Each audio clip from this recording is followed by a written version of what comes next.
Welcome, Drink with James, episode 72.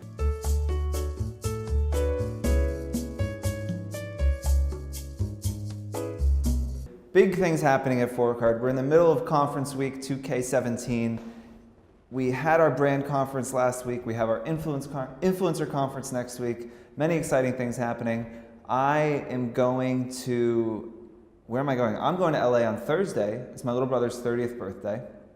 And he's decided for his 30th birthday, he wants to drive down to Baja, Mexico, down the Baja Peninsula. Is that what it's called?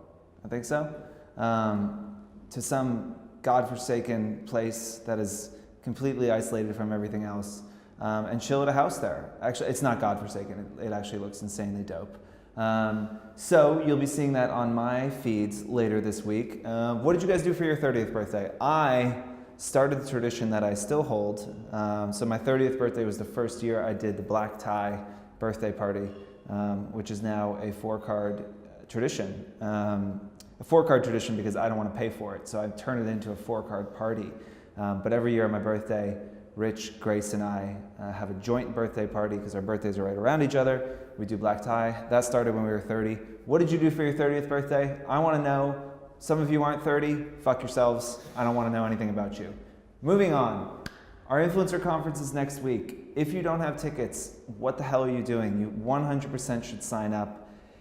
We have insane people speaking. We've got Michelle from Michelle Takes Aim. We'll just go through past guests. We've got Michelle from Michelle Takes Aim and Erica from Fashion Chic Styling. Two people who are absolutely killing it on Instagram in two very different ways. Two people who have continued to have explosive growth even in a time when nobody is growing on Instagram and everybody is complaining about it.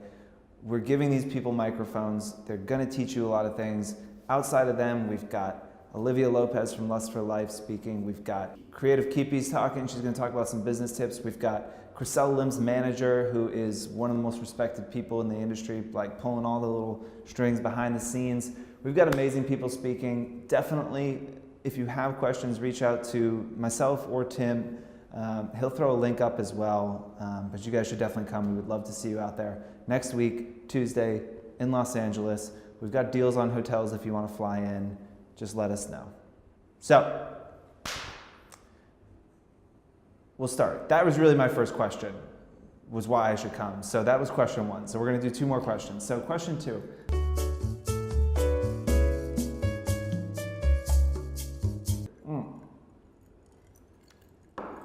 This is something that confuses people. And I think it's because I'm taking a term from the startup world and applying it to the influencer world. This idea of product market fit, which I talk about a good amount.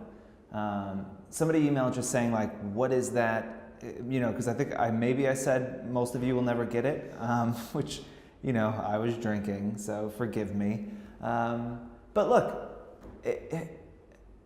I think if we go back and say like, okay, what does it mean to be successful on Instagram? I have said 100 times that I think these feeds should be for you what you want them to be. You know, if you just want to put shit out into the world and see what the world comes back at you with, and you're just happy to like be creating and doing interesting things or documenting your life or documenting your dog's life or documenting all the acai bowls you eat every day, then like that is totally fine. And if you are in this to make money and that's all you want, I don't really know how successful you will be. So when I talk about the idea of product market fit, it is more for the people, I think, who are very concentrated on trying to grow their accounts, on trying to get the kind of explosive growth they need to be able to work with brands soon. And when I'm saying most of you won't get it, there are 800 million people on Instagram, and not a lot of them have enormous followings. And so, yes, the vast majority of people in the world, people I'm speaking to, people, will not be quote-unquote successful on Instagram. Now, I am speaking to a very talented, very unique, small portion of the world that is leaps and bounds further than most people. They do have different motivations. Can you be successful and have 10,000 Instagram followers? Successful, absolutely. Again, we've talked about niches, we've talked about things you can do. It depends what your goals are. And so when I'm talking about the idea of product market fit, it's kind of, you know, like when Michelle switched her account from being a very curated, monochromatic feed to photos of her with an iPhone, and she grew nearly 200,000 followers in 18 months. That is product market fit. Explosive growth that is running away from you. People are really into it. It's just kind of happening without you. It feels like you're in this car and you're going down a mountain really fast and you're steering it a little bit, but you're not pushing on the accelerator. It's just kind of a runaway train. That is incredibly rare. I think it's something that you should strive for, and it's something that you should continue to test and try things to try and get that, or try and get something that looks and feels like it. And so I don't want you to be discouraged when I say most of you won't get product market fit, because if you could get one thing in your life that you get true product market fit on, then you're probably pretty set. Again, most entrepreneurs don't get it more than once in their life. Most people won't get it many times. It is the kind of thing that will drastically change the outcome of your entire life if you capitalize on it effectively. But it is very rare.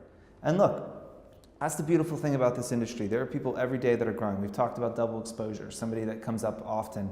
She was at like 40,000 followers a few months ago. She has hundreds of thousands now. She's working with all these huge brands. She has a really authentic following. She's verified authentic on 4Card. It just proves, it goes to prove that like there is always room for new voices. There is room for explosive growth. It does happen. And again, if you can get there and if you can get that, then your life will be forever changed. Now, you can also go, you can little engine that could it, and that's certainly what 4Card has done. We've consistently doubled the size of our business every year, and that's a much longer road than growing 15x in a year, like some other startups have. But it's a road to success. It's one that I'm proud of, and it's been our road so far, and it's been our story. And so if that's yours, if you're at 5,000 and you can get to 10,000 next year, and then you can get to 20,000 the next year, and then 40,000, and then 80,000, and 160, and 320, like if you could just double every year, it's going to take you quite a bit longer, but you will get there. You will get to a place of success. So not to say that like without that like explosive product market fit, you can't be successful. You can be. It's just going to take longer, and you should keep experimenting until you can find things that are working so that you can optimize your time to make sure that you're spending time on things that are going to work, that are going to help you grow. Even if you can take your growth rate from 1% to 2%, that's doubling your growth rate. And while it may not seem like much, and baseline, it doesn't change the numbers much, you should always be looking for those efficiencies. So don't get discouraged, and understand your own motivations and what you want out of this, and be honest with yourself. This takes a while, like I was doing the Michelle Take Aim Challenge. For me, running this business is my passion. Every day I wake up, I am fucking stoked to get into this office. I love my job. I love the people I work with. I don't really give a shit about Instagram. So like I haven't posted in days. I didn't really do the Take Aim Challenge last week because like I just don't really care. That's it. I don't care. I care about this business. I don't care about Instagram. So like for me, it's a fun place to play around. I'm trying to always learn things so that I can have these conversations with y'all, but it's not important to me, and so you have to understand what you want out of Instagram. I think it's fun every once in a while, and so I post when I want to, and I don't when I don't want to, and I don't really like get all bent out of fucking shape about it. If I was like, cool, I want to be at 50,000 followers next year, then my behavior would change quite dramatically. But like that's just not a goal for me. So make sure you think about what you want, because it's a big time commitment, and it's not something that you can just do. And there's a lot of ways to spend your time, and there's a lot of things that you could be doing, and make sure you're doing the right ones. So that's my spiel. What's it say?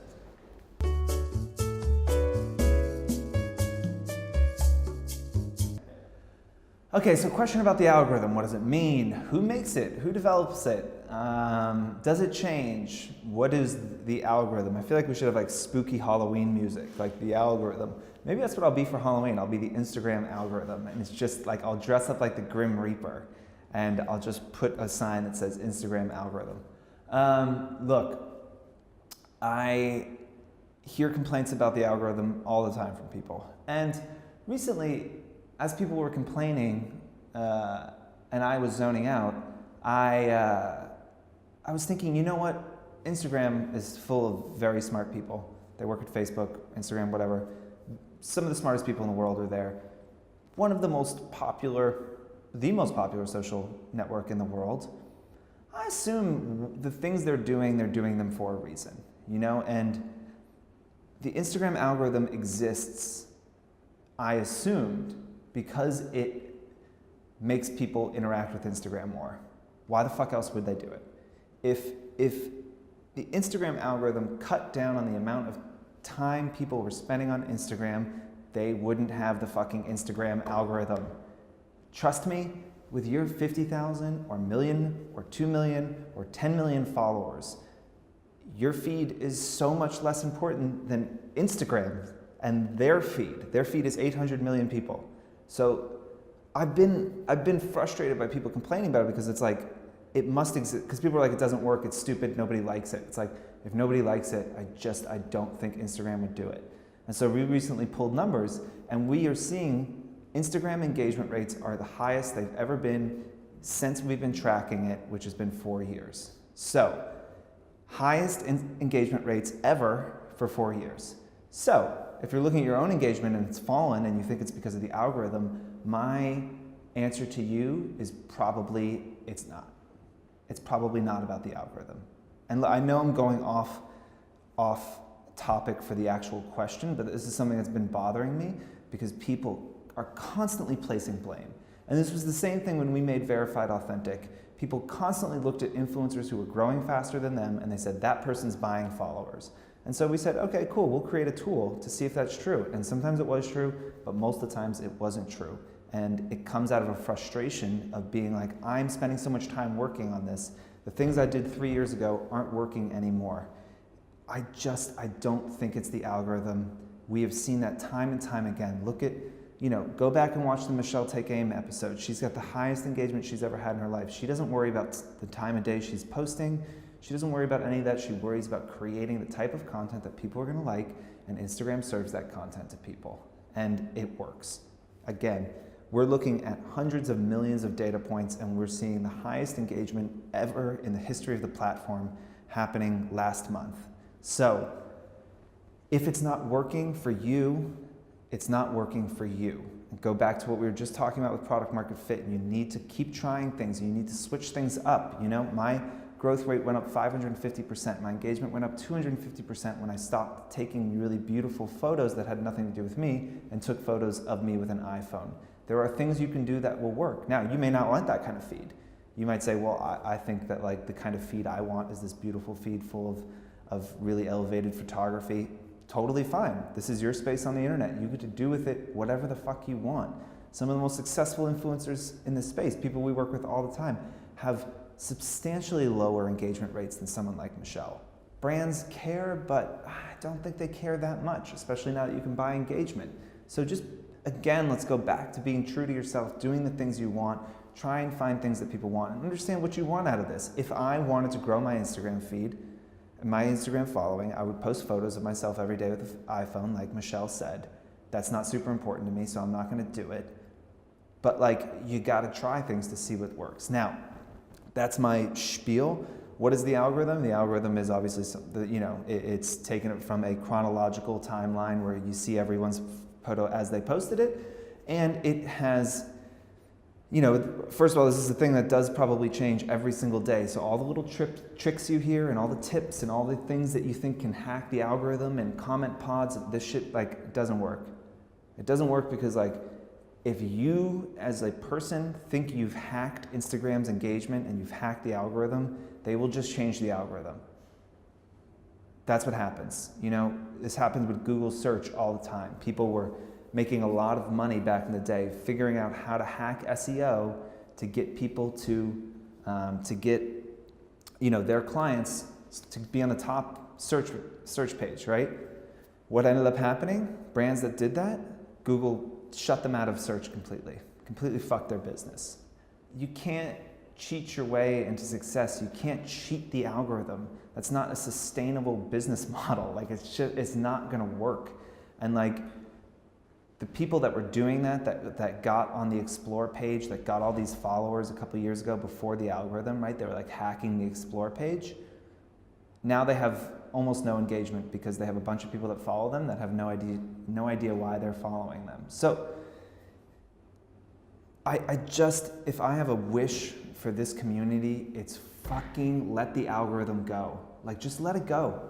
You can bitch and moan all you want about this. Instagram's not gonna change it because look at the numbers, it's working. They want more people to use their app. They're using it. They don't care about your engagement. They're looking at every single person in the world. And while you might be on Instagram 3 hours a day, most people check in once a day. And if you're following 1,000 people and you check in once a day, and that's 1,000 new posts, don't you think that like maybe Instagram should weight it and give them the post that you think you're gonna wanna see first? Like, I just don't understand how this doesn't make sense to people. Like, the algorithm makes complete sense to me. People are busy. There's more and more apps pulling at your attention. Instagram needs to make the app as appealing as is humanly possible for the 30 seconds that they have your attention every day, every hour, every 5 hours, whatever it is. They're doing that. So what you need to think about is, how can I create content? How can I engage people enough that when they open that app, the algorithm pushes me up there? I don't have an answer for that. Anyone who says they have an answer is fucking bullshitting you, unless they literally are on the team building the algorithm. So make good shit. Look at the people who, I would even say like, yeah, you can look at the people who are getting good engagement rates, but like just try new things. The algorithm will always change. The algorithm hacks and Insta hacks and all these things, like they're not gonna work because Instagram can change one tiny piece of code. They can say, if the engagement comes from DMs, from a comment pod, take them out of the algorithm completely. They could make that change tomorrow. So I just don't think it's worth your time trying to hack it. And again, I understand whoever asked this question. I'm sorry I'm on a little tirade, but it's been a long day, and I'm only halfway through this whiskey, so I'm in ornery mood. But I don't know that you need to understand the algorithm that much, because it will always change. Because your ability to understand it is probably going to be 2 weeks behind the algorithm's development.